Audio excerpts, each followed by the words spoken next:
Hello, this is the man from Modesto. I want to talk with you all today about the idea of where does life originate? Does it come from rocks? Does it come from cheese or other rotten things? Or could it come from only from other living things? So the original idea for the explanation of the origin of life, after people forgot apparently, Aristotle presented it. He called it abiogenesis, and he said that the putrefaction of certain things produced other types of animals. For example, rotten hay would produce field mice, and rotting meat could produce a type of maggots which would become flies. So this was later disproved by an Italian, Francesco Redi, who covered some meat with some fine wire meshing so that flies couldn't have access to it. And what he did was he showed that no maggots came from that rotten meat, because the flies couldn't get access to the meat in order to lay their eggs. So he said, listen, the maggots come only from other living things, namely the flies. So flies come only from flies. This is what he proved. So now we move forward another 200 years, and suddenly we find this theory that well, it doesn't happen so quickly, but what you need instead is a very long period of time. And then if you just have enough time, then what will happen is the water upon rocks will produce a type of soup. For fun, let's call it, well, actually to sound not pretentious, but educated and wise, let's call it the primordial soup. Okay, so that sounds like a cool word, the primordial soup. Cool, right? Ooh, no one was there to see it, by the way, so we can say whatever we want. Who's going to question it, huh? Did you see it? No, you don't know. Alright, well, what I've got here is I've got a rock and some hot water. I'm trying to make my own prokaryotes here. Eventually I've got a new aquarium. I'm going to put it in there, and hopefully I'll be able to develop my own life. Perhaps it won't fully mature until the next residents or my great-grandchildren, but hey, I'm going to prove it. Evolution, baby, right here in my cup. Okay, so I'm going to let my prokaryotes grow. But let me tell you, what is really more stupid? To believe that life would come from cheese or rotten meat or old damp hay, or that life would come from water and rocks. Okay? Which is more dumb? My water and rock concoction, the primordial soup, or the rotten cheese? Right? They're both equally stupid, all right? Well, actually, one is more dumb than the others. Now, I looked on Wikipedia, and then they're saying, like, oh, please, this should not be confused with evolution, which is the study of how living things change over time. No, that's microevolution, which is part of God's original design. He designed the animals so that they could adapt and preserve the created type, not spontaneously produce new types of organisms or produce life from not life. Only God did that. God made the animals and He put life into them in the beginning, and all life descended from that in a chain. That's how it worked, y'all. Okay, so now let's look at some other things people are saying. Why abiogenesis is impossible. Aristotle believed that decaying material could be transformed by the spontaneous action of nature into living animals. That's what people believe today.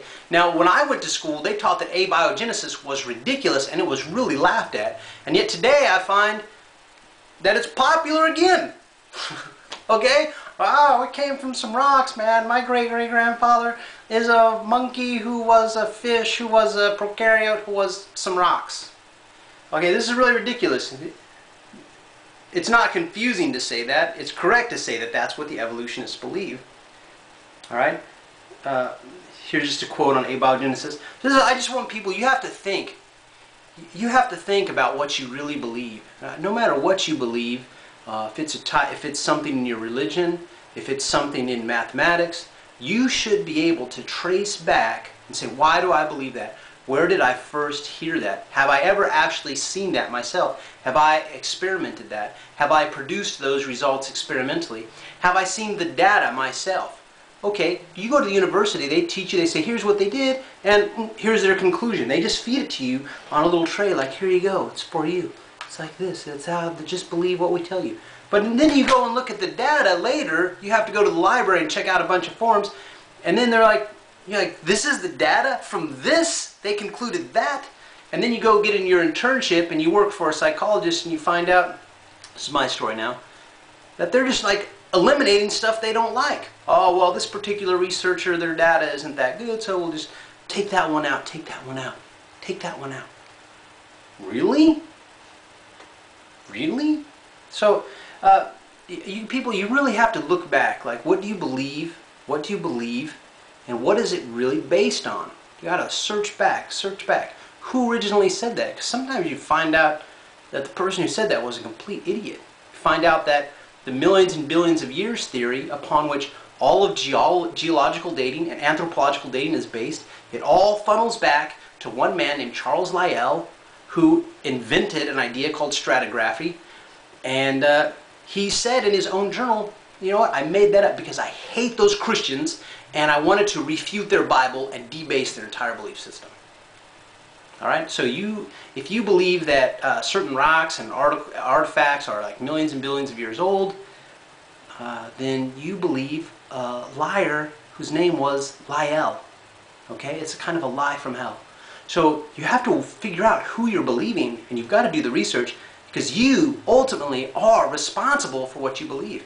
And if you're just willing to easily give in to disinformation based upon someone's religious beliefs, because that's what it is, millions and billions of years, ultimately is founded upon the religious or anti-religious beliefs of Charles Lyell, a friend and contemporary, a mentor to, a teacher to Charles Darwin. So you people, you have to figure out what you believe.